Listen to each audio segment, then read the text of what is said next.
Alright guys, welcome back to You're Human and You. I just finished the last chapter. God damn it though. I was hoping Discord was a good guy, but apparently they're in cahoots. Now I'm a little bit saddened by that fact. Apparently, he's gonna fucking settle the score with Twilight Sparkle, which I don't want to happen. Especially since Twilight's stressed out about Max right now. Anyways, chapter 61, The Fall of Canterlot. Oh god damn, I hate you, Discord. Man. The maritime cathedral's bells tolled out loudly over Canterlot. Canterlot Castle had become an overturned anthill. Armored ponies bearing both Solar and Lunar armor ran to and fro, trying vainly to keep order. Many of them were missing parts of their armor, having quickly donned their uniforms when the initial alarm had been sounded. The chain of command was currently in shambles as the confused guards unsure of who to report to or where. Several higher-ranking ponies were currently out and about, hoping search for a high-priority human and yet to return. It didn't help that there were unconfirmed reports of a small group of unicorns making their way through the lower levels of the palace, attacking anyone unfortunate enough to cross their path. Some of them supposedly matched the descriptions of several inmates and that had escaped from Canterlot's dungeons earlier in the year. In an attempt to get a handle on the situation, guards had been dispatched to the throne room, the last known location of the princesses. The hope was that the princesses would be able to shine a light on what was currently going on. However, none of the guards that had been sent had yet to return. To make matters worse, those residents of Canterlot were currently making their way to the castle's entrance, drawn there by the tolling of the bells. Scared, they were drawn from their homes in the middle of the night, only to become confused when the guards stationed by the gate told them to return to their homes. It was an internal crisis, not an external one. Most of the ponies did so, albeit reluctantly. However, there were some, mostly minor nobles, who refused and demanded entrance to the castle grounds. When the guards refused, a small riot broke out, requiring more guards to be called, and led to further confusion. Many guards believing that the source of the alarm were the ponies at the front gate. All in all, Canterlot Castle had quickly dissolved into a chaotic mess that would have made a certain conquest weep tears of joy. Damn it. Okay, Discord.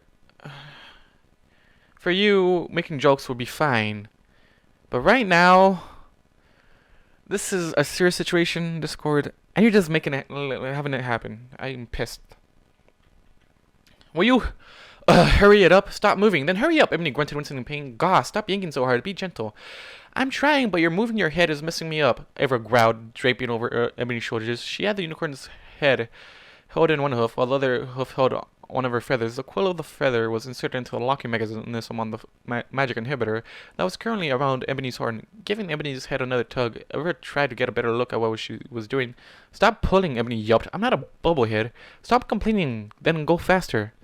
I'm going as fast as I can, everyone muttered, expertly wiggling the feather back and forth. I'll have you know that this is a lot harder than it looks. It's not like bucking trees or kicking down doors. You have to be precise. If I'm not careful, the tip can snap off and become stuck in the lock, and then hold still. This thing is stuck on your horn for good. You've already caused me to break 3. Will you stop moving your thick, thrice bucked head? I can't help it, Ebony groaned. It feels like you're trying to rip my horn out of my forehead. That's because you keep moving. This will be painless if you just stay still. Will you two just shut up and get a move on? Primrose snapped, glancing nervously over her shoulder. This is no time for arguing. We need to. The thundering sound of hooves running down the corridor caused all 3 mares to tense. Aurora and Ebony froze while Primrose turned to stare down the corridor. Her ears perked forward, her body tense and muscles quivering. As she prepared to spring, no one relaxed until the noise faded into the distance, leaving only the sound of distant screams and the tolling of bells. Hurry up, Primrose hissed, eyes flashing at once, and she turned back to the pair. Oh, we're gonna be in so much trouble for this, Ebony whined. The alarm bells are currently ringing like there is no tomorrow, Primrose said. I highly doubt any pony will care about what we're doing. Hopefully not. You guys better fight back.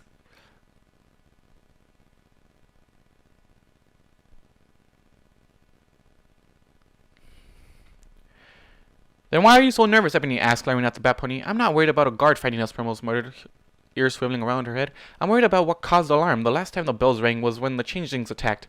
Well, whatever it is, I'm sure the other guards can deal with it, Ebony said, before wincing again. Ow! She glared up at Elvira. I would like to go on record for saying that I do not agree with this course of action. What if Tempest catches us?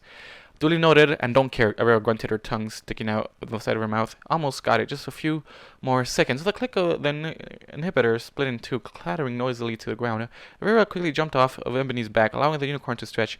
Ah, thanks, Celestia, she groaned, rolling her shoulders and tilting her neck back and forth. Yeah, thank you later, Elvira said, turning. She presented her side to Ebony. Get these things off of me, will ya? Glancing down at the Pegasus' bound wings, Ebony chewed nervously on her lip. I don't know, we're already in immense trouble with Tempest about our previous behavior. She's going to flip out when she finds out about this. If when she finds out about this, she hiffed from hoof to hoof. We were detained, no magic, no wings. Are you kidding me? I asked, gaping at Ebony. I just spent 5 minutes trying to get that ring off your head, of your horn. You are not backing out of this now. We could get in trouble for this, Ebony said, waving her hose back and forth. We're already in trouble. We could get in more trouble. Who cares? I shouted, her tail whipping angrily through the air. Shit's going down. Guards are running about. Bells are ringing, and you're questioning the release of one of the main things that will keep us safe. What if something happens and Primrose and I need our wings? We aren't supposed to be in situations that require wings or magic, Ebony shouted. We are relieved of active duty. We can't fight, and we can't get involved. We're lucky we aren't currently in a holding cell. We can fight, we're corrected. We're just not supposed to, and I'm not letting Tempest's stupid restrictions get me hurt. Now get these things off my wings. But, Ebony began, but trailed off as she stared at Evero's bound wings. They were quivering by her sides, the feathers slightly disheveled by their restraints. But what do you plan to do? Whatever the buck we need to, Ever growled. Don't you dare back out of this, she added as Ebony continued to look unconvinced. Get these things off my wings. I swear by Luna's frozen teeth that I'll stick that inhibitor back on your horn with so much force that it will never get off again. Turning to Primrose, who had been silently watching the two bigger with a blank look on her face, Ebony gave the bat pony a pleading look. Can you help me out here? Explain to this hothead why this is a bad idea. Primrose shrugged. I actually agree with her. But what? Ebony stared at her for a few seconds before finally sighing and shaking her head. Fine. Her horn lit up, and the strings holding Avera's and Primose's wings to their side unlatched, falling uselessly to the ground. There, you happy now? Very, Primrose groaned, flexing her wings. Mama missed you, Avera cooed, nuzzling one of her wings. Yes, she did. Yes, she did. So what's the plan now? Ebony asked Primrose. There isn't really a plan, Primrose answered as she threw the restraints out a nearby window. First thing was to get free, the next is to acquire some armor. Other than that, didn't really have a plan. You? She asked, turning to her. The Pegasus shrugged. Find out what's going on and buck shit up. So you wanted out of your restraints but had no real plan after that? Ebony asked, glancing between her winged partners. They glanced at each other for a brief second before turning back to Ebony. Basically, Primrose answered at the same time. Avera said, Yup. Ebony stared at the two before saying again. A small smile touched her lips. The Max way, she asked. The Max way? Avera nodded with a smirk. After a few seconds, her smile faded slightly. Although, first we have to find some armor. Oh, god damn you two. You three are always great. Always like seeing you three. Shit's going down. We could probably find some spare ones in the barracks, Primrose offered. If that doesn't work, we can just head down to the armory. Ebony rolled her eyes before her horn began to glow. There was a bright flash of magic, and with the sound of clinking metal, all three mares were suddenly adorned in familiar-looking black armor. Nice, Avera whistled, looking down at her armored self. I totally forgot you could do that. Reaching them back into one of her side pockets, she smiled before pulling out her hoof claws, quickly attaching them to her hooves. She scraped them experimentally on the ground. Sparks danced across the floor. I put the summoning runes in our armor as well as Max's, Ebony said, double-checking her gear. It makes it easier to be prepared at a moment's notice. The only problem is, the further away you are from the armor, the more energy the spell uses. She closed her eyes and took a deep breath. That shouldn't be too much of a problem, though. Alright, Primrose said. Now that the armor has been taken care of, now let's get going. She reached up to a pair of goggles perched up on top of her helmet, pulling them down over her ears. She glanced over at her two companions, trying to figure out what's going on. The other two nodded, right? As the trio made their way down the hall, Ebony glanced up at Primrose. We don't know what's going on, so where are we headed exactly, she asked. The throne room, Primrose replied, glancing down an adjacent corridor as he passed. Her ears perked. It's close enough to the main hall, plus one of the princesses should be stationed there. There was some operation going on earlier today from the sound of it, so one of them should hopefully still be there. And if they aren't there, Ebony asked. If no ponies there, we'll just head to the main gate instead, Primrose answered. Ebony still looked unsure, but before she could voice her concerns, a trio of ponies rounded the far end of the corridor. They were outfitted in cobalt armor, identifying them as battle mages, and upon seeing the trio, the newcomers froze. The group just stood there, eyeing each other with varying degrees of surprise. Ebony was the first to break in silence. Zen Glory, she asked, taking a tentative step back. Is that you? Taking a tentative step forward. Is that you?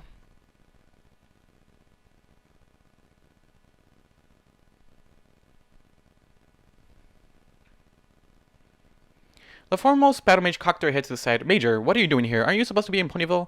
We were, but due to unforeseen circumstances, we arrived here a couple of days ago, Ebony replied. Our charge is here also, well, our ex-charge to be exact. We can catch up with one another later, Primrose interrupted. She pointed a hoof at the new arrivals. Do any of you happen to know what's going on, or why the alarm bells are going off? Sin Glory ignored the bat pony and instead keeping his gaze locked firmly on Ebony. You made changes to your armor? He asked, slowly, his eyes narrowing. Ebony blinked before glancing down at her armor. It wasn't identical to the other battle mages, in all except the color and glow. Her dark armor stood out in contrast against its cobalt counterparts, glowing a deep crimson while the other three pulsed with yellow light. Yes, she answered, suddenly looking back up at Zen. I mean, I did make a few modifications to enchantments as well as a color change. Why? That's not important at the moment, Primrose huffed. The pilot is currently at a high alert, so can we please stay focused on the situation? A bolt of lightning interrupted her, arcing past her head and almost taking her ear off in the process. The fur along the side of her face stood on end. The air in the hallway suddenly feeling electrified. A low hum filled the air. Slowly, all three mirrors turned to stare at Zen Glory, whose horn was still smoking and sparkling. Zen? Ebony stammered, her eyes wide. What's going on? She took a step back. What are you... Sorry, ladies, it's nothing personal, Zen sneered, his eyes flashing. It's just you three were supposed to be out of a commission right now, but from the looks of things, that's changed. We can't have you three running the Archmage's plan, so unfortunately, his horn lit up again, and he launched another bolt of lightning, this one at Avera. Her eyes widened, and she ducked under the bolt, the back of her mane catching the tail end of it. The smell of burnt hair filled the air. The buck is your problem, Avera shouted angrily, rubbing at the smoldering strands of hair. I think we might have just discovered the source of the alarm, Primrose said, her eyes narrowing. Then let's take care of it, Avera growled before launching herself forward. You two better make it alive. I don't give a fuck if they're battle mages. You guys better make it fucking alive, okay?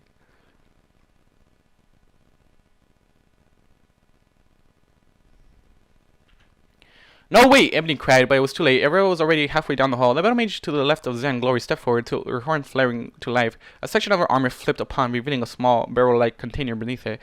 With a flick of her head, a stream of water burst from the opening and streaked down the hall towards Avera. She tried to dodge, but the water followed her, arcing through the air as it tracked the Pegasus. Avera tried to duck under it at the last second, but the stream twisted, slamming into the side of her face.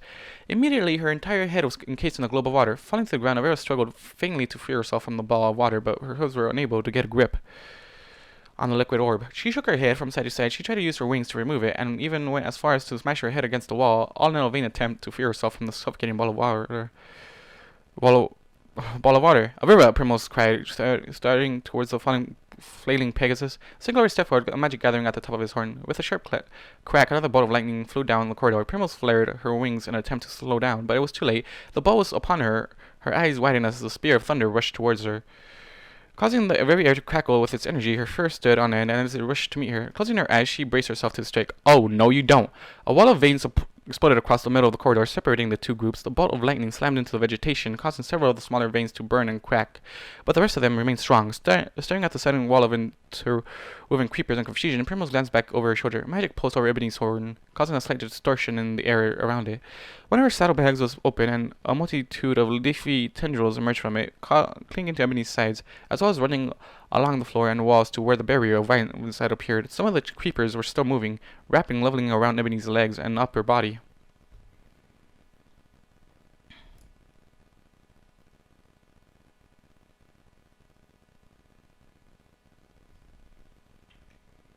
Primrose blinked several times. What the buck? Where did all the vines... I'm a master of plant-based magic, Ebony said, sounding slightly out of breath. The magic around her horns dimmed slightly, but held. I can grow and manipulate any flora that I'm familiar with, she sagged, her legs trembling slightly before she managed to recover. I keep several different specimens in my bags to help when I find myself in urban areas where plant life is scarce. Don't want to be at a disadvantage, she groaned, her magic around her horn flickering once. Oh, I think I used too much magic. How long can you keep this up? Primrose asked as another bolt of lightning struck the makeshift barrier. Hopefully long enough, Ebony said, turning her attention to Avera, who was still thrashing about. She grabbed out hold of the Pegasus. Here, she said, pushing a vine-covered hoof into water. Just give me 1 second. The ends of the vines twisted slightly before with a soft sucking sound. They began to absorb the water encasing Avera's head. After a few seconds enough water had been consumed, the Avera could breathe again.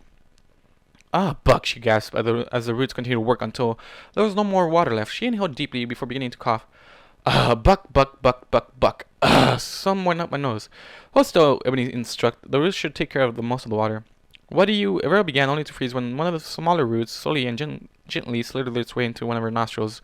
Don't move, Ebony repeated. This might feel weird, but it won't hurt. She winced as another lightning blast charred the vines, several sparks flying through gaps in the plants. I can feel it wiggling around, Avera hissed, scrunching up her nose. Should we be worried about them? Primrose asked as more lightning hit the barrier. The vines won't keep them out for long, Ebony replied, keeping her attention to the root currently in Avera's nose. However, it should stall them for a while, unless, of course, one of them...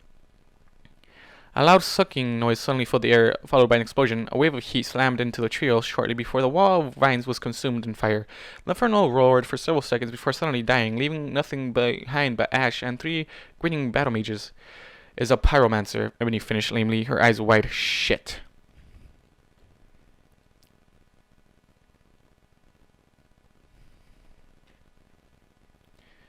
Thanks, Backdrafts and Glory Snicker. The unicorn to his right just gave him a farewell smile. His eyes widened behind a pair of darkened goggles. Shit, Ebony repeated. Carefully, she extracted the root from Aurella's nostrils as quickly as possible. Not good. Nice try, Ebony, but your plants can't help you now. Glory sneered, static beginning to build up around his horn. Keeping her voice low, Primrose turned slightly towards Ebony, but kept her gaze on the 3 unicorns. Do we have a chance to take them? If it was just Zen and Reptide, I could, Ebony whispered. But with Backdraft here, I'm out of my depths. Well, take down Flamey, Aurora hissed. She opened and closed her hoof claws several times, studying the pyromancer with a critical eye. You sure you're up for this? Primrose asked Ebony softly, an eyebrow raised. Ebony nodded. They might have been my friends, but that doesn't mean I won't defend myself from them. Good, Primrose huffed. Now then, let's... A fireball flew by overhead, causing all of them to duck. Enough talking, Zenglory growled. Now, are you going to surrender, or are we going to have to put you down? Closing her eyes and taking a deep breath, Ebony slowly turned to face the sneering unicorn. I know we haven't seen each other for a while, Zen, especially since I was transferred to Ponyville. All that time separated from one another. I think you've forgotten one thing. I'm a major. Her horn began to glow, and more vines crept out of her saddlebag, twisting and wrapping around her body. And all of you are just sergeants, she finished, glaring into the churro. Zenglory let out a barking laugh. You don't really think that you can take all 3 of us by yourself, do you? 3? No, Ebony shook her head. Maybe 2 of you, though, if my magic holds out, she added under her breath. Is that so? Zenglory scoffed. Well, as long as Backdraft is here, I highly doubt you'll be able to do anything. There's 3 of you and 3 of them. You guys are idiots if you can't count your enemies.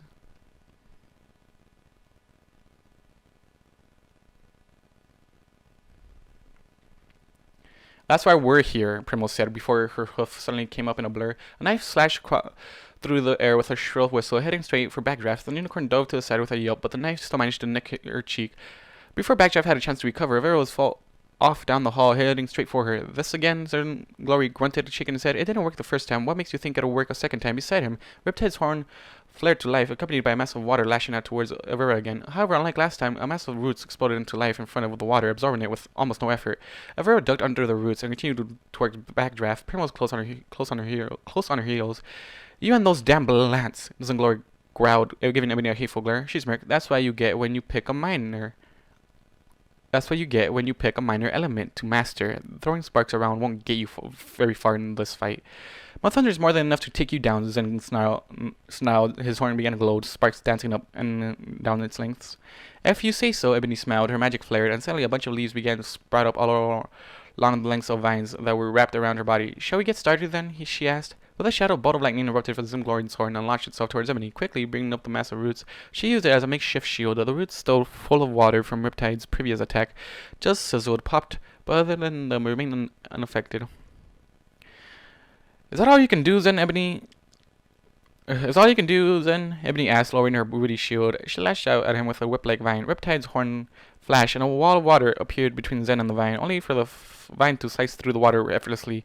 Zenglory was knocked out of his hooves, sliding across the floor and into a wall. Ebony turned her attention to Riptide. You do realize that water won't work against my plans, right? She said with a frown. They'll just keep on absorbing it. Oh, I know, Riptide said with a smile. I'm counting on it. Her horn flashed once. The roots Ebony had used to absorb the previous water attacks shuddered suddenly. Before shriveling up and dying, they crumbled, falling to the floor as dust. Ebony, don't you dare fuck up. I'm so pissed right now. Ebony winced, the magic around her horn sputtering. What was the buck was that? Oh, just me taking my water back, Riptide smirked. Sure enough, the small streams of water were emerging from the dry remains of the roots. They floated up and consolidated into 3 small spheres of water that orbited around Riptide's head. Zenglory staggered to his hooves. You horse, he grunted. His horn flared down at the orbs of water began to sparkle and crackle. Block these, Riptide sneered. I dare you. With that, she launched a electricity-infused spheres at Ebony. Eyes widening, Ebony lunged to the side, but wasn't fast enough to avoid all the orbs. One of them caught her back left leg, sending a ball of electricity up it, causing the muscles to lock up. She crashed to the ground in a heap, her left hind leg sticking out in an odd angle. She was struggling to get her leg working again. Primrose had landed on her back next to her with an oomph. Her mane was smoldering, and the exposed fur around her face and neck was covered in soot. When she coughed, a cloud of smoke escaped her mouth. So, she wheezed, peering over at Ebony upside down. How's your fight going? Could be better, Ebony said with a wince massaging her leg. Yours? Same. Primrose grunted as she got her to her hooves. Giving her body a good shake, she charged back into the fray. Rivera was currently riding backdraft like a bronc rider. All while the unicorn was launching fireballs in random directions as she tried to shake the Pegasus off. Come on, Rivera shouted while holding on for dear life. Is this the best you've got? Ivory has more kick than you. Come on, impress me. Backdraft snorted, her nostrils flaring. As wide as she continued to try and buck Rivera off. As everybody got back on her hooves, there, Glory stepped forward. I'm going to enjoy taking you down a peg, Major, he said, practically spitting the last word out. You and your so-called special team, special my think for what? Protecting some stupid human? He started shaking his head. If I didn't know for a fact that not only was being taken care of already, I'd taken a shot at him myself. Keep talking it, Zen, Ebony grunted. Veins carried down her legs, spreading out and anchoring to the floor. Hoping to keep her stable. You're just making things worse for yourself. Ooh, Ebony's getting bad. Let's go. It's not really a special team, to be honest.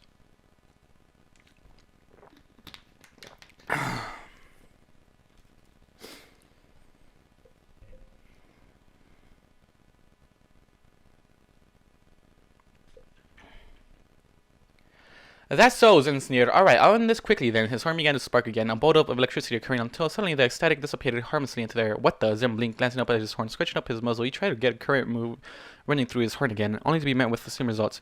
I told you you were just making it worse, Ebony said with a smirk. What did you do? Zen Glory snarled. Oh, nothing much, Ebony said, reaching up to gently stroke one of the dozens of leaves that were sprouting from her vine-covered armor.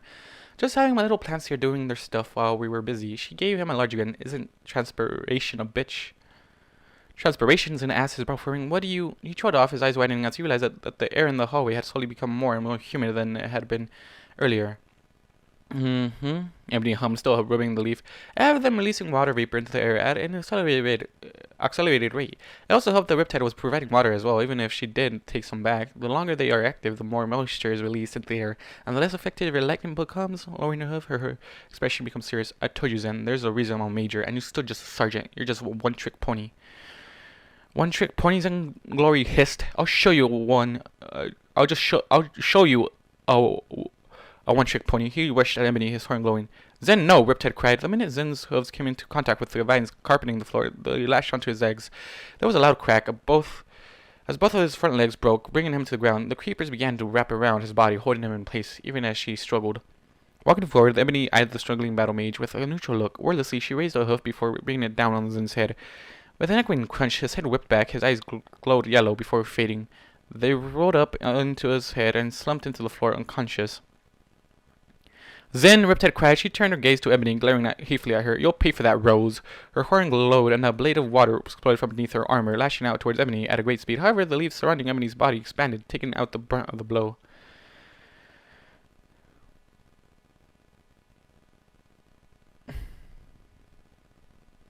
Before Riptide had a chance to recover, Ebony lashed out with a whip of her own, the vine striking Riptide, resending her bodily into a wall. Her head struck the wall, causing her heart helmet to fly off. Just like before, her eyes glowed yellow before fading, and she slid down the wall motionless. Ebony waited a few seconds to see if Riptide would rise. When she didn't, Ebony sagged in sad relief. She turned only to yelp in surprise as both of Rivera and Primrose landed in front of her. Ugh, Rivera groaned, sitting up and rubbing her head. Did somebody else see the tags on that carriage? She tried to move her wing, only to gasp in pain and hold the quivering limb close to her body. What? Ebony began, only to have a loud snort cut her off. Backdraft was crouched down, steam erupting from her nostrils with each huff. Her teeth were bared, and she pawed at the ground with a hoof. The area around her seemed to shimmer and swim, and Ebony could feel the heat coming out of her from across the hallway. Slowly, her horned head itself began to glow white, like a piece of metal heating up. Ebony's eyes widened in alarm. Moving quickly, she lashed out with a hoof, throwing a ball of entangled herbs and roots at the enraged unicorn was shouting, Aurora Prim, deep breath! The two did as instructed instantly, taking a deep breath and holding it. Backdraft snarled before back-hoofing the ball, causing it to burst harmlessly against her armor. A cloud of spores erupted from the broken clump of herbs, causing her to whip her head back with a loud whinny. She shook her head, blowing air out of her nose as she tried to clear it. Growling, she took a step towards Ebony, only to wobble suddenly before toppling to the ground. She remained there, unmoving. Lighting up her horn, Ebony gave her head a flick, and the spores dispersed. What was that? Avera asked as she got shakily to her heels. Ground up Passiflora incarnata, Ebony asked, breathing heavily. The vines currently clinging to her armor slowly began to unravel themselves, creeping back into the saddlebag from which they had emerged. Normally, when taken in small doses, it helps ponies relax. She continued. However, my own special blend and highly concentrated mix knocks ponies out instead.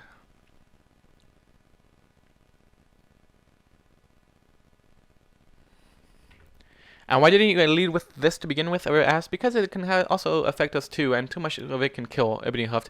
That only had one on me at the moment, and I was hoping to save it for later in case we ran into some higher-ranking battle mages. What made you change your mind? Primrose asked, pushing through wings. The spell she was charging, Ebony answered. What spell was it? Evera asked. She moved forward and cautiously poked Backdraft's unconscious form. You don't want to know, Ebony said. She paused, trying to catch her breath before continuing. Let's just say it would have taken the cleaning staff several weeks to clean up the hall and leave it at that. Damn, Avera whistled before setting it up again. Still, I can't believe they turned traitor like that. I wonder what their end goal is. They aren't traitors, Ebony said, earning her an incredulous look from the other two. Pardon? Primrose asked, digging a hoof into her. Would you care to repeat that? They aren't traitors, Ebony said again. I noticed it first with Zen and then with Riptide. They were under the influence of somebody else's magic. Primrose gave her a blank stare. Mind control? Mental magic, Ebony corrected. Most likely. Silence filled the hallway for several long seconds before Aurora suddenly swore loudly. Grah! Son of a bitch, she cried, kicking Riptide's discarded helmet. I hate dealing with mental magic. You're a Pegasus. What do you know about mental magic? Primrose asked. Enough to know that it sucks in a situation like this, Aurora growled, gesturing around at the unconscious bodies. She continued, it would be so much easier if they were all just traitors. See, if the battle mages were actually traitors, we could just charge them, offer treason, and be done with it. No ifs, ands, or buts about it. However, add mental magic to the mix, and it changes everything. They now become the victims. We can't blame them for their behavior, meaning instead of having all the battle mages to blame, there is only one or two ponies pulling the strings.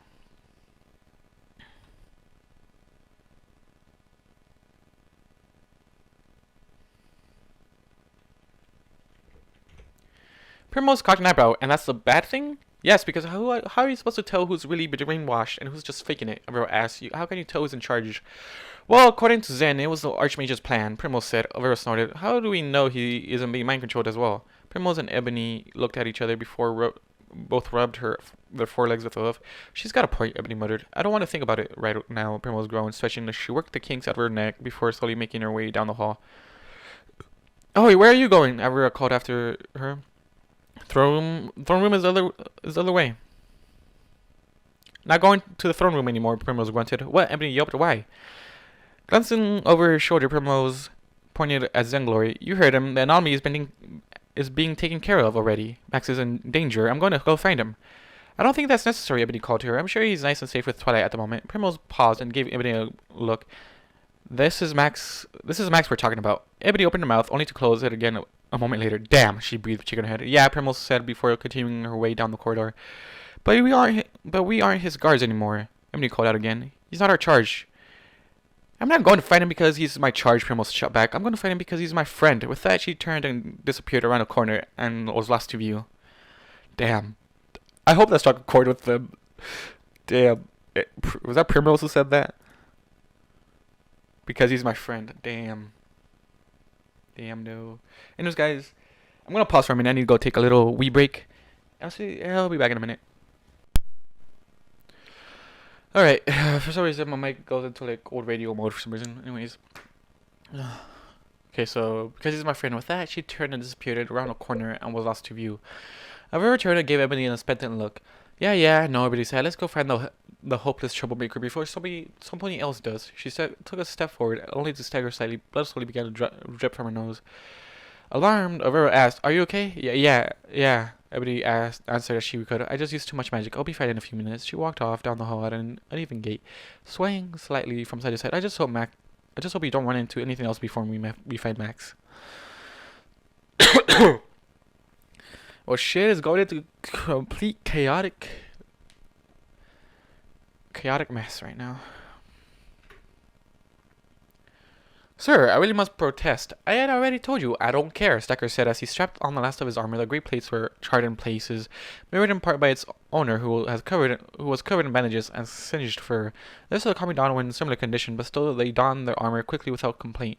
The unicorn, who was currently arguing with Stacker, gave him a dirty look, pushing her glasses back up her muzzle. As she did so, a nurse's cap was perched atop her head, and she had a red sash about her chest. You are in no condition to be going anywhere, let alone putting that armor back on, she huffed. Please return to your beds immediately. She glared around at the other guards as well. All of you. Can't do that, ma'am, Stacker said, shaking his head. Hear those bells out there? We got to go. The bells are even more reason for you to stay here, the nurse growled. It hasn't even been a couple of hours since you all showed up in the ward, bruised, bloodied, and burned. Some of you even have borderline third-degree burns. You need rest, not more excitement.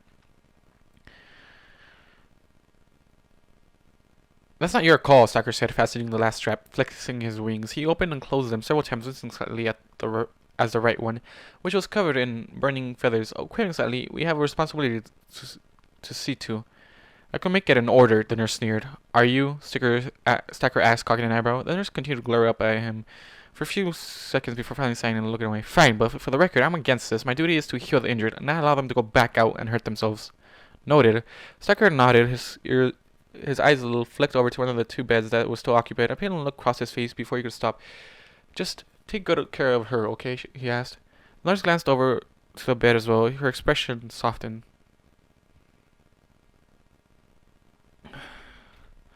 There, laying unconscious and hooked up to several different machines, was Sunny. She was in bad shape. The fur on the left side of her face had been completely burned off, leaving behind red, angry, inflamed skin. A bandage covered her eyes. The area of her left eye slightly bloody. The fur around the bald patch of skin was blackened and charred. Her mane had been singed short. The once long locks now barely falling across her forehead. An IV ran to the crook of one of her forelegs, medicine beside the bag dripping at a constant rate. Her nostrils were encrusted with blood, plastic tubes inserted in her, in order to provide her with a clean exhaustion. The heart monitor beside her bed was beeping at a lethargic pace.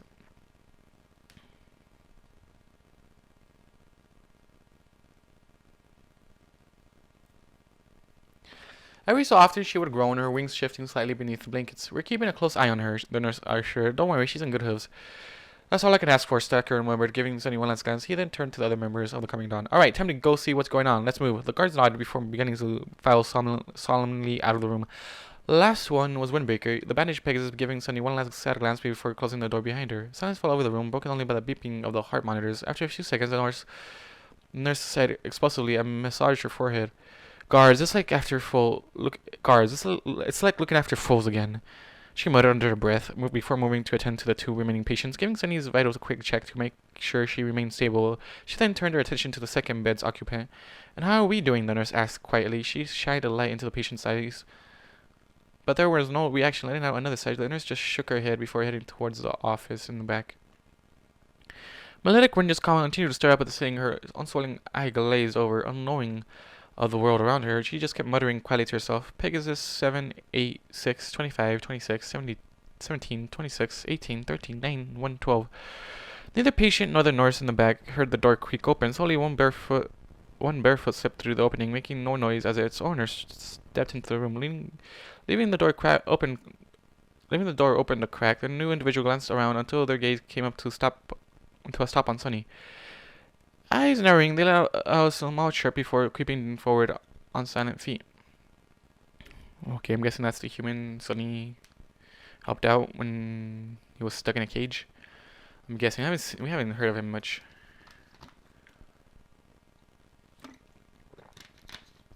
The sound of pending hooves filled the air as the coming down and hurrying down the hall. They moved at a quick pace, despite several of them moving with a limp. Stacker was out in front, determined, if not somewhat weary look on his face. As they rounded a corner, one of the guards moved beside Stacker. Sir, maybe we should have stayed in the medical wing, she said. I'm all for helping during a crisis, but let's be serious here. None of us are in the best shape. I'm sure the other guards can handle whatever is going on. That's what we thought about the changing invasion. Okay, that's what we thought about That's why we thought about the changeling invasion, Shine. And look what happened. Look what almost happened. Stacker growled. If it wasn't for Ariel's paranoia, Luna would have been captured by the changelings in her sleep. That was before Tempest became captain of the Royal Guard. Shine shot back. I'm sure they could hold their own, especially with the Lunar Guard and the battle mages backing them up. Stacker paused long enough to give them the unicorn a hard look. Corporal Shine, you are more than welcome to return to the medical wing if you'd wish. It would not be held against you. I know plenty here would think less of you. However, he growled as he began to trot in again. I am going to see what's going on and help out in any way I can.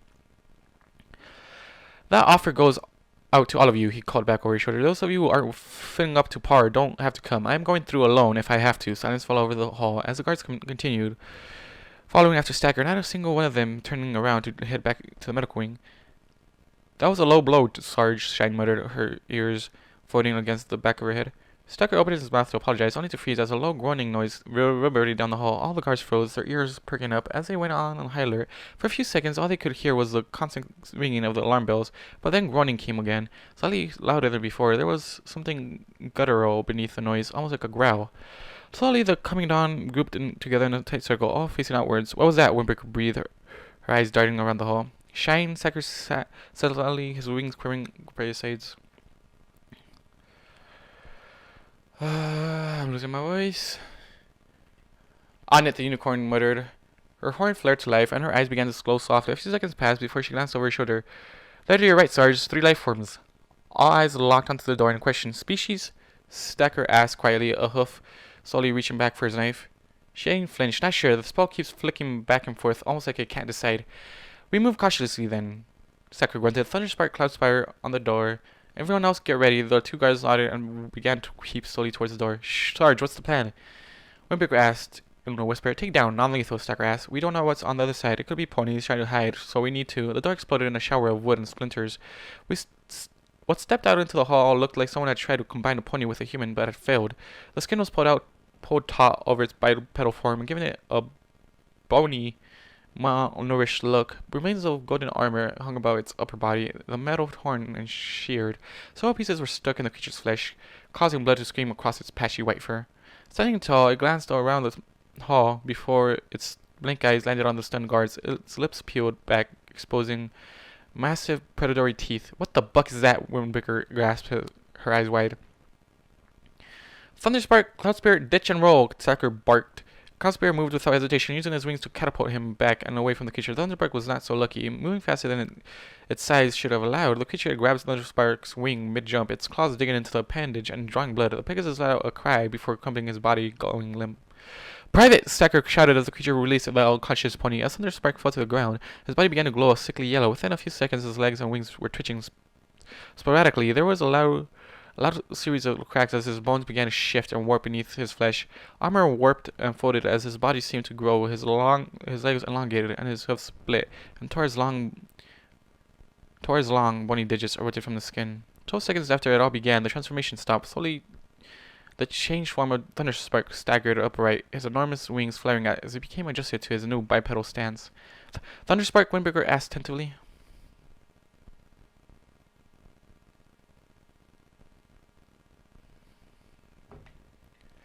Thunderspark turned.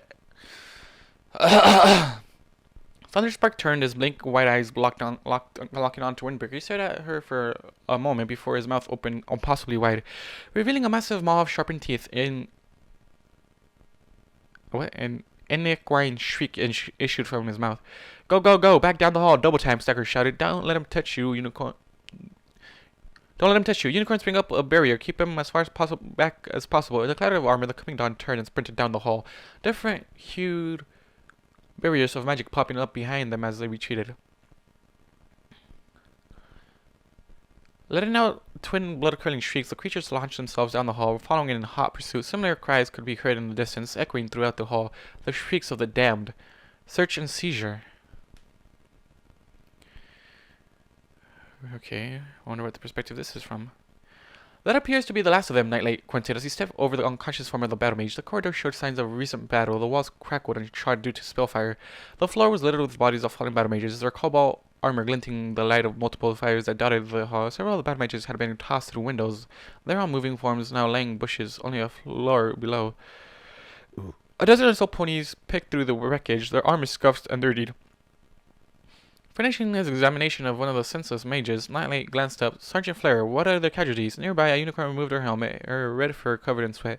Brushing a lock of white hair from her eyes, she glanced around at the bodies. 18 battle mages total, sir, she called out in a cultish voice. 16 unconscious and 2 dead. Poor buggers, didn't know about the mind control until it was too late. Gave a good fight, they did. Nightlight nodded. Any from our side? Ironhoof got hit in the initial attack, Flare answered, glancing over at the Earth pony in question. His armor took the majority of the blast, but I think he's out for the time being. The Earth pony raised a hoof and waved it back and forth before issuing a dry wheeze. A cloud of smoke proceeded to escape his lips. Ah, that's nice, Flare grinned. Anyways, there's a couple of minor escapes and boosts for the remainder of us. Well, except for Nightwing over there. The damn scroat. He got hit by a burst of static near the end of the fight. There's under a glare from a nearby Pegasus, his fur and feathers fluffed up and sticking out in all directions. His enormous owl-like wings stood up straight from his sides, erect and unmoving. I wouldn't ride him to battle, sir, Flare said with a smirk. Watch it, Nightwing. Your owl is showing. Go buck yourself, Crimson, Nightwing stuttered, an eye twitching as more static ran across his body. Flare laughed. Hey,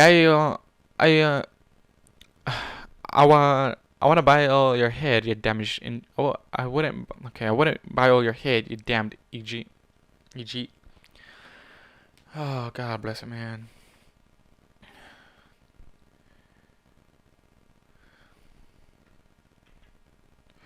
Nightlight watched the tube-breaker before turning his gaze to a unicorn who was examining a discarded helmet. What are you thinking, Lance? He asked softly. The enchantment is definitely in the armor, Lance replied, rolling the helmet around in his magic. I can't tell when it was put there, but I recognize the magical signature. Lowering the helmet, he glanced up at Nightlight. It's the Archmage. Nightlight sighed. Looks like the princess was right, he said, shaking his head. We've got a traitor. I'm not sure if it's that simple, Colonel, Lance said as he stood up, tossing the helmet aside. Well, the magical signature does match Archmage's. There's nothing wrong with it. It feels off, kind of like when it accidentally zapped Maple when she walked in on him showering. Chaos Magic, Nightlight asked with a raised eyebrow. Why would they be present? If I may, sir, Nightlight smirked. Come on, Terminal. You know you can speak freely around me. You've been in this squad almost as long as I have. Lance shrugged. I don't know why there would be any chaos magic in the armor, sir, but if the Archmage is behind it, I can't see what the end goal would be. He's already the head of both the Battle Mages and the Academy, so I can't see this being a grab of power. With the princesses out of commission, he would be the next in charge, Nightlight muttered. Prince Blueblood's title is just for show, and Princess Cadence has the Crystal Empire to deal with. None of the nobles will stand against him so long as their pockets keep getting filled with bits. Why not just enchant all our armor then? Luna or Lancer asked. Doesn't yeah, fuck. Doesn't make sense to just do the battle mages if you're staging a coat. Even if you manage to snarl all of them, you still have to deal with the Royal Guards, the Lunar Guards, the Commandant, and the SAS. SAS and the SAS. There's no way the battle mages could take on all of this successfully. The Archmage should know this, so what's he playing at?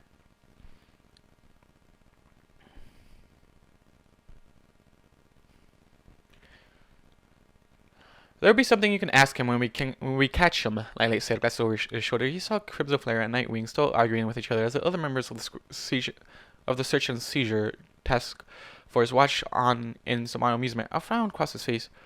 Oi, Crimson! Nightwing, enough! He barked, silence fell as all eyes turned to him. We are currently on high alert. Some of our forces have turned against us, and all 3 princesses are currently missing. There is no time to be goofing off.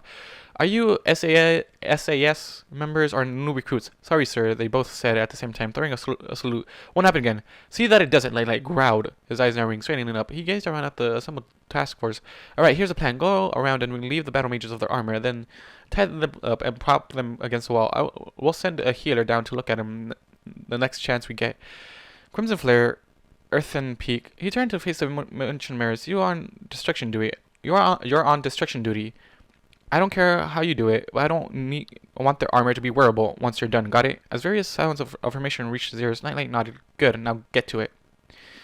As others started to go around and unequip the unconscious battle mages, Terminal Lance stood up and glanced at Nightlight. How you hold it up? He asked. Softly. I'm fine, Nightlight said, a bit too sharply. Silence fell between the two for a brief moment before Lance spoke again. I'm sure she's fine tonight. A grunt was all the answer he got. I'm serious. Her and her friends have been through worse. She's probably safe right right now, trying to figure out a way to fix all of this.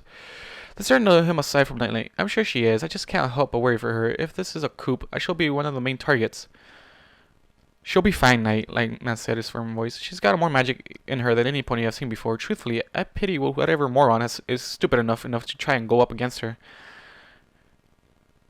Yeah, Nightlight muttered. A small smile slowly worked his way across his face. She'll probably turn them into potted plants. Both of them chuckled at that.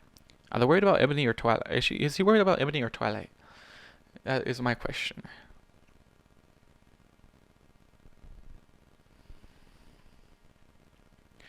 A sudden clatter drew everyone's attention to the end of the hallway. A gang of humans suddenly rounded the corner, clad in makeshift armor. A few of them even carried rudimentary weapons. They froze upon seeing the ponies, and their eyes widened. One of the humans chirped softly, glancing around at the downed battle mages. What the hell happened here? That's not standard armor for our humans' forces, is it? Lancer asked, eyeing the humans curiously. No, it's not, Lynette hummed. I also don't recognize any of them. Lance glanced sideways at him. Civilian class? Not with that armor. New recruits? Maybe, maybe not, Nightlight muttered, his eyes murmuring. One of the humans in the back of the group pushed forward. Who cares what the fuck happened? Get him. Pulling back his arm, the human proceeded to chuck a taped-together spear at the nearest pony. The spear flew shakily through the air, wobbling horribly due to its poor aerodynamics. Still, Crimson had to duck to avoid getting impaled. "Oi, watch it, you wanker!" she cried as the spear zipped by her ear. Staggering back, she glared at the humans. "What the fuck are you doing, you drenched off-looking, scaly, big-faced minger? You trying to take my ear off or what? Who trained ya, you swarmy ass bastard? Oh, who trained? Okay, why I have half a mind to." Zup. Crimson collapsed backwards, a crossbow bolt protruding from a gap in her shoulder armor. "Crimson!" Nightwing squawked. He flared his wings, only to wince as another bolt embedded itself through his right wing. With a grunt, he crumbled to the ground. "Iron Hoof, Earthen Peak, extraction now!" Nightlight shouted as both his and Terminal Lance's horns lit up. Interlocking blue and green barriers appeared between the humans and the downed ponies, preventing cover as Earthen and Iron moved to grab their injured comrades.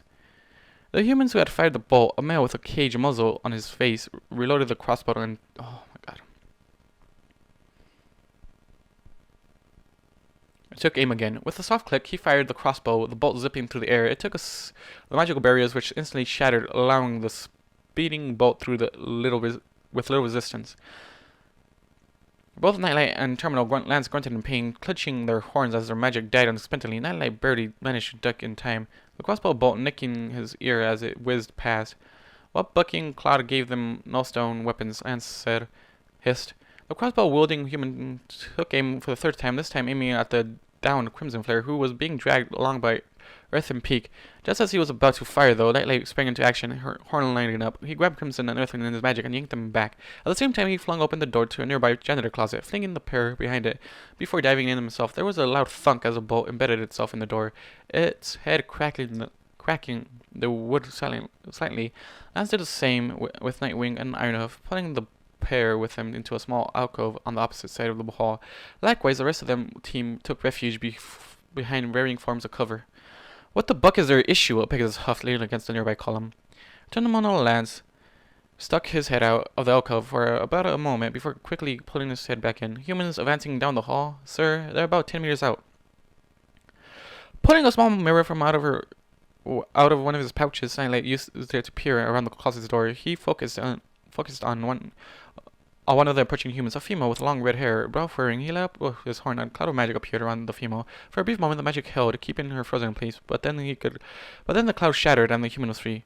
"Of course," Night muttered, rolling his eyes. In a louder voice, he called out, "They have no stone on them. Physical magic's going to be ineffective against them." Beside him, Earthen reached into a small satchel strapped to her thigh, pulling out a pair of glowing yellow gems. She clicked them together before pushing past Nightlight and chuckling them down the hall. "Flash gems out!" she shouted. A bright burst of light blazed through the hallway, followed by pained cries from several of the humans. A crossbow bolt zipped by far ahead, too far to have been aimed properly. It was clearly a blind fire. Earthen pulled out 2 more gems and threw them as well, with similar results. I'm not enjoying this. As she shifted back into the closet, Nightlight glanced over at Terminal Lance. "How is he?" he asked, motioning towards Nightwing. Lance before moved to examine the injured Pegasus, only for Nightwing to push him away. "I'm fine," he grunted, wishing up. He broke off to the boat's shaft, but left the head in the wound. "It's just my wing. I'm fine. Crimson needs the attention more." Lance exchanged looks with Nightlight before both of them nodded, reaching into his armor again. Nightlight pulled out 2 knives, holding them in his magic. "On 3, he grunted. 1, 2, 3. Diving out from behind her cover, Lance launched himself into the closet that Nightlight had just vacated. Nightlight moved into the hall, flinging first one, and then the other knife down the hall at the humans. The first one missed entirely, flying overhead and causing several of the humans to squawk and duck out of the doorway. The second knife found its target, and the human collapsed to the ground with a scream, clenching a bleeding arm. Starting with satisfaction, Nightlight ducked into the alcove with Iron Hoof and Nightwing just as the humans retaliated a shower of arrows and spears raining down on the ponies. Lance pulled a medical kit from his bags and began to tend to Crimson. "Sir, should we talk about retreating and finding a better position to dig in?" Ironhoof asked. "It wouldn't work," Nightlight replied, shaking his head. "The only thing down the hall is a cul-de-sac. It's a dead end, and we'd be trapped. Teleport? Not with this many ponies," Nightlight resized. "It would take too much energy." "What's the plan then?" Nightwing asked as he nursed his injured wing. "Come on, we can talk. We could take him." Crimson called from across the hall. She winced as Lance pulled the bolt from her shoulder before addressing it.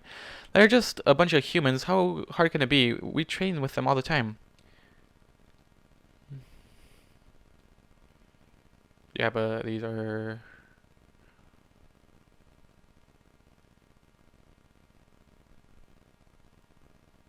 these are not those type of humans." "She's right," Nightlight nodded. "I'm not sure where they came from, but we should be able to corral them." Pulling out another knife, he frowned. "At least most of them." Stepping out of the alcove, Nightlight flicked the knife down the hall, entering another pain cry from a human that crumpled to the ground. He remained out long enough to confirm the hit before retreating back to cover. Before he could, though, an arrow struck him in the neck. "Colonel!" Someone shouted, their voice mixing with other cries of concern and alarm. Second against the wall, Nightlight gagged in pain. He reached up with a hoof to remove the arrow, but then thought better of it. Instead, he pressed a hoof to the wound, trying to stop the blood flowing down his neck into his arm and into his armor. Someone grabbed him from behind and began to haul him back into cover, but not before something caught Nightlight's eyes. The human that had managed to hit him was lowering his bow, a smug smirk on his face. Nightlight's eyes widened. It's like staring into the face of a predator. With one last heave, Ironhoof pulled the injured unicorn back into the alcove, propping him against the wall. Iron carefully removed Nightlight's hoof and checked the wound. After a few seconds, he breathed a sigh of relief. "Oh, thanks, Lestia," he breathed, straightening up. He called out. The arrow missed the major arteries. It looks like it just caught the skin around his neck. He's going to need medical attention, though, before he gets worse. Lance nodded before undoing the straps to his satchel. He tossed it over to Ironhoof, who caught it deftly and began to pull out bandages. As Ironhoof tended to his wound, Nightlight turned his head to face Lance. "Change of plans," he rasped out. "They aren't regular Equestrian humans. They're Terran humans." He winced as Iron pulled the arrow out of his neck, but then in voice of discomfort, Iron muttered out an apology before beginning to bandage the wound. "Terran, sir?" Lance asked, confused look crossing his face. They're intelligent." "How intelligent?" Earthen Peak asked before tossing out another pair of flash gems. There was a flash and a yelp, and a spear ricocheted off the wall, nearly impaling one of the fallen battle mages as it landed.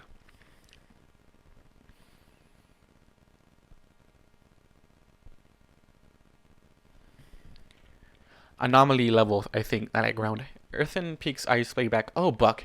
We just need to..." Nightlight began, only to be cut off by the sound of a commotion coming from further down the hall. "Oh, fucker, where the hell did you come from?" There was a louder chirps and shrieks, accompanied by the sound of a crossbow being fired, yet no bolts slipped by. Being mindful of Ironhoof, still working on his neck, Nightlight will finish working in his bags, pulling out his mirror. It had a small crack in it now. From where he had landed on it, when he collapsed, inching to the side of the alcove, he held the mirror out and glanced down the hall. The humans were still there, but most of them were now turned in the opposite direction, their attention now on a door further down the hall. Said door had several arrows and bolts embedded in it, as well as a spear. One of the humans chirped loudly before waving a middle finger at the door. Suddenly, one of the arrows in the door began to glow with a rosy magic. It ripped itself from the door and flipped through the air, rushed back down the hall at the humans. Unable to move fast enough, one of the humans caught the arrow in the leg with a scream. He motioned towards the arrow, but didn't touch it. A second arrow quickly followed the first, ending up stuck in the human's other leg. The human screamed again before motioning to the new arrow. He repeated the action, motioning first to one arrow, then the other, each one accompanied by a scream of pain. Rolling down his eyes with a snort, Nightlight lowered the mirror before shouting down the hall. "You, down the hall! Identify yourself!" There was a lull in the fighting, in which no sound could be heard, before a snarky voice called back down the hall. Oh, no. We're not going to answer that until you identify yourself. How do we know you're worth rescuing, you battle mages? Alex smirked. Oh no, he shouted back, his voice crackling slightly due to pain. We were here first. You interrupted our party. How do we buck?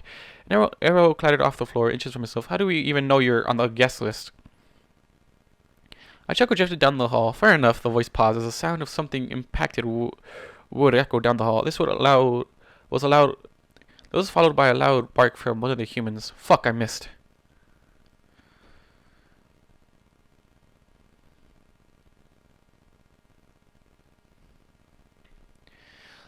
Okay, wait, the people that say fuck, those are the humans. Those jackasses. When the voice spoke again, all of the previous human was absent. Anomaly's guards. First Lieutenant Vera locked this reported in. The Anomaly's guards? I thought they were dismissed. Lance muttered under his breath, his brow furrowing. Nightlight shot him a look before shouting back. Royal Guards Search and Seizure Branch. Colonel Nightlight speaking. If I remember correctly, one of you is a battle mage, correct? Yes, Aurora called out before pausing. She is a battle mage, but she is in control of herself. Great. But she is in control of herself? Great, we can use all the help you can get. Nightlight shouted before dissolving into a coughing fit. I've done all I can, sir. Ironhorn muttered as he finished up bandaging Nightlight's neck. It should hold for a while, but you need real medical attention. Nightlight nodded, grimacing in pain. That might be a problem, Aurora called out, her voice taking on a nervous tone. Our unicorn is running on empty. The rest of us are pretty banged up too. She was suddenly interrupted by a human chirping loudly, nearly shrieking. What the hell are you ponies snickering about, huh? Trying to decide which one of you fuckers is gonna die first? Be warned, Nightlight hollered over the chirping. The humans are intelligent, anomaly level intelligent. We have reason to believe they are Terran humans.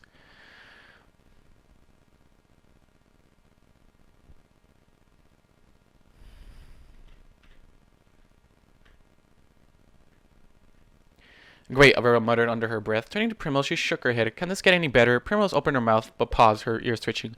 Faint at first, the sound of clanking metal was slowly growing louder. Peering out into the hallway from the room they had taken shelter in, all three guards glanced back down the hall, their ears twitching in time with their clunks. I don't like the sound of that, Ebony whispered. The sound of metal who had now risen to a thundering volume. It seemed to reverberate around the hallway, causing the very floor to tremble. The noise had almost become deafening when around the corner came it. It was a humanoid in appearance that much was apparent. Standing nearly 7 feet tall, it looked like someone had crudely slapped a bunch of metal parts together in an attempt to make a set of armor. The chestplate was pointed as with the shoulder pieces. The helmet was curved with only 3 slots indicating where the mouth and eyes were. Leather straps were visible between gaps in the metal, keeping the armor together. As the human within moved around, it carried a large metal fence rail in its hands as a makeshift spear. The metal abomination ground to a stop upon seeing the standoff between humans and ponies. A stillness fell over the carnage-filled hall as everyone stared at the new arrival. Aurora was the first to break the silence. Okay, that's kind of awesome. Scary in a piss myself kind of way, but still awesome. Max's is better, Primrose grumbled. One of the humans, a bearded male wearing a camouflage jacket, stepped forward. Tinker, excellent timing. You deal with those 3. He pointed at Aurora and Ebony in Primrose's direction. I will deal with others, okay? The metal human nodded stiffly before turning his attention to the 3 ponies directly in front of him. Oh, bloody bucket heartbleed, Primrose breathed, her eyes widening. The armored human howled before lunging for the trio. Down the hall, the other humans did the same, charging Nightlight and his forces. Scatter, Aurora barked before ducking as the armored human swung his sharpened fence spear through the air. Ebony followed suit, diving off to the side to avoid being hit by a second swipe. Oh, great.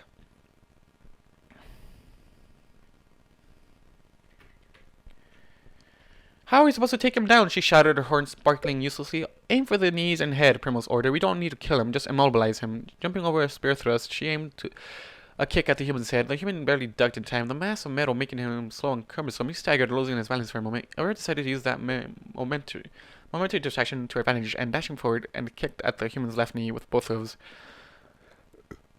A loud clank echoed around the hall, and Aurora fell to the ground, her hind legs troubling horribly. Buck, buck, buck, buck. The knees are reinforced. Aim for the back of the knees, Primrose called out. It'll be weaker there in order to allow him to walk. Okay.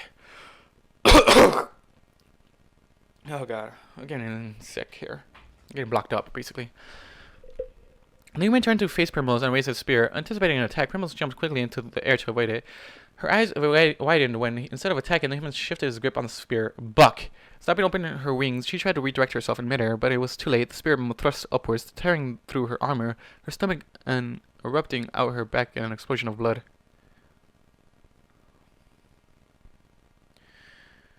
Twilight's perspective. Oh, great. This is... Twilight, what have you been doing?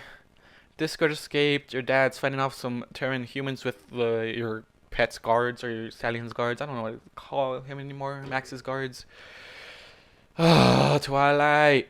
We really need the elements more than anything else right now. And probably need Max to get into control of the fucking humans that are with him, just watching him in the fucking cave. Anyways, to Twilight's perspective. 6 mares raced down the smoke-filled hall, while 5 mares raced down the hall. The 6th one was pushed along, complaining all the way. I'm sure Princess Yada and Luna are taking care of it right now, Twilight whined, attempting to dig her hooves into the smooth floor. Her attempts are futile, as Applejack barely even slowed her pace. They probably didn't even need our help. We should just go back to our searching and let them focus on the problem. Applejack just kept right on pushing. Ain't happening, Shiryu, but they could be in the middle of a dangerous fight right now. We shouldn't distract them.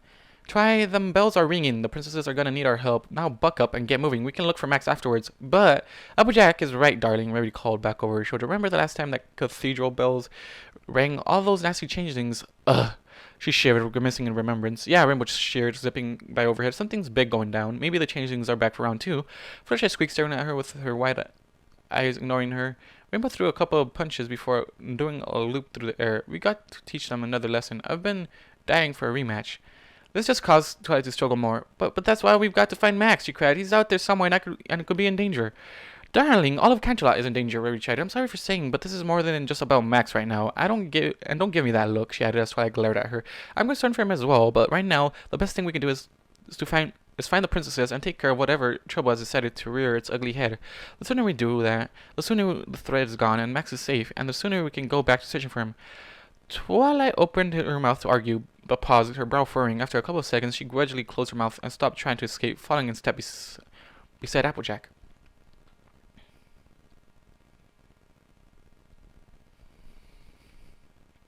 Fine, she grumbled, but the minute this is over with, I'm going back to searching.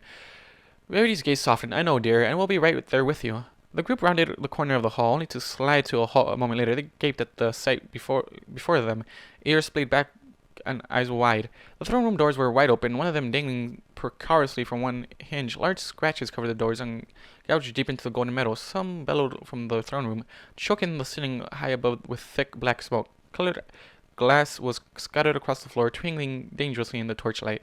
What in tarnation happened here? Applejack breathed, gazing around at the destruction. It looks like a herd of buffalo stampeded through here, Rainbow muttered. She had to hover close to the ground in order to avoid the smoke above. I don't like it, Pinky whimpered. Her mane and tail had lost their usual volume.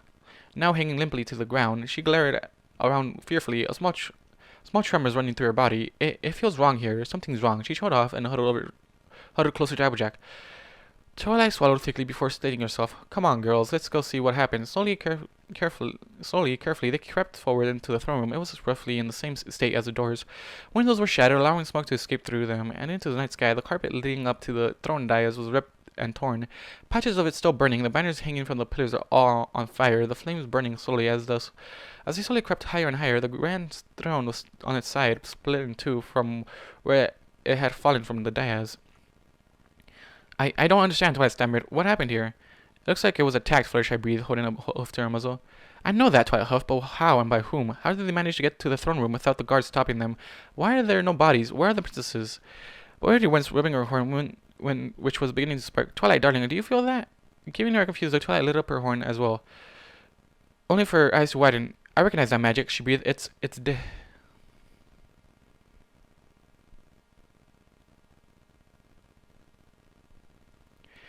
Eep! Fluttershy squeaked in alarm. She jumped back and quickly hid behind Rarity, drawing everyone's attention. Fluttershy, darling, what is it? Rarity asked, glancing over her shoulder. Fluttershy didn't move from her hiding spot, but did point a trembling hoof towards the far end of the room. Everyone turned to see what she was pointing at, squinting through the smoky area. It took a few seconds, but then Twilight could just make out 2 figures slowly emerging through the haze of smoke. Hello? Who's there? She called out. But the fingers didn't answer. Slowly the girls were beginning to back up, all while nervously watching the approaching forms. Princess, Twilight gulped. Is that you? Again the figures didn't answer, but a low growl reverberated through the air. Girls, I think it's time to... A sudden breeze blew through one of the broken windows, restoring the area, revealing that what was approaching through the smoke. Fluttershy screamed. The creatures were like nothing Twilight had ever seen before. There were some gross, grotesque abominations that looked more in place of a fevered nightmare than any reality. They practically made the changelings look like puppies, and she still had trouble sleeping for several weeks after the invasion due to what she had seen. Blood dripped from the terror's claws, their bony hands and forearms soaked in the crimson liquid. Jewel dripped from their elongated muscles, pointed teeth glinting in the light of the surrounding fires. The thing that made the horrors worse was that she instantly recognized the coat colors, as well as the hair that wafted behind the creatures on a non-existent breeze. Twilight trembled as a cold, lifeless, white eyes glared down at her from the twisted face of her once kind mentor. Princess, what? How? Celestia threw back her head and let out an ear-piercing shriek. Luna followed shortly after. Screams filled the throne room as both princesses lunged forward. Twilight, please tell me you guys are all wearing the elements right now. Please, for the love of fucking sakes, please tell me you're wearing the elements so you can just get this over with. Well, this is interesting. We're going to Vinyl and Octavia's perspective for some weird reason. Octavia peered apprehensively through the curtains of the living room window, staring up at the palace in the distance. Framed against the night sky, the white towers of the castle seemed to glow orange, the light flickering ominously. Smoke wafted into the air from unseen fires, obscuring the stars and tinting the moon red. The maritime cathedral's bells were still tolling loudly, making her anxiety levels rise. She still remembered what happened the last time those bells rang. Those pods had not been a pleasant experience. Rolling her head back and letting the curtain fall across the window again, Octavia glanced over at the door, double-checking that it was locked. Upon seeing that it was, she breathed a sigh of relief, only to jump as a faint echoing shriek came from the other direction of the palace. What's going on up there? She whispered under her breath. Rubbing her hooves together, she moved through the candle-lit room and sat attentively down on the edge of the couch. A half-full wine glass rested on an end table, and she picked it up in trembling hooves, taking a sip in an attempt to calm her nerves. Octavia hummed softly to herself. Lowering the glass, she allowed herself a small smile, but only to flinch as another faint shriek came from outside. Her hooves shaking, she placed the glass back down and began to stand up, only to nearly scream in surprise as the door slammed shut upstairs. Staring wide-eyed at the ceiling, her eyes twitched in time with the sound of someone walking around. "But Vinyl, is that you?" she called out. The hoofsteps paused before heading for the stairs. A few seconds later, Vinyl appeared on the landing of the living room. "Oh, thank goodness," Octavia breathed, placing a hoof on her chest. "You nearly scared me half to death." She paused upon getting a good look at Vinyl. Her usually messy bedhead mane was combed and styled, hanging down at the side of her face. She had her signature shades on, her red eyes completely invisible behind the tinted lenses. 2 metal tags dangled from a small chain around her neck. Octavia blinked as she took in Vinyl's appearance. "Vinyl, honey, what's going on?" "I'm going out," Octavia, Vinyl said, her tone neutral. "Lock the door in behind me. The runes should hold. You can hang out in my room if you'd like. I moved one of your cellos in there." She turned to head towards the door, only to pause when Octavia called out, "Vinyl, what are you doing?"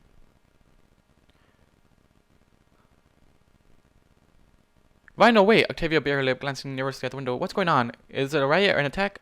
"I don't know, Tavia." "But you have an idea?" "Yes," Vinyl said. Silence fell as the pair just stood there, unable to look at each other. Finally, Octavia glanced up, peering through her bangs with a melancholy look on her face. "I know you once served in the guard years and years ago, but before we met," she said softly, "but that doesn't mean you have to go now. You have to go, you know. They don't need you to be there. You can stay here with me. We're safe." "I know," Vinyl muttered, "but I'm not going to help the guards." Slowly she reached up and gently brushed a hoof against the metal tags, causing them to cling together softly.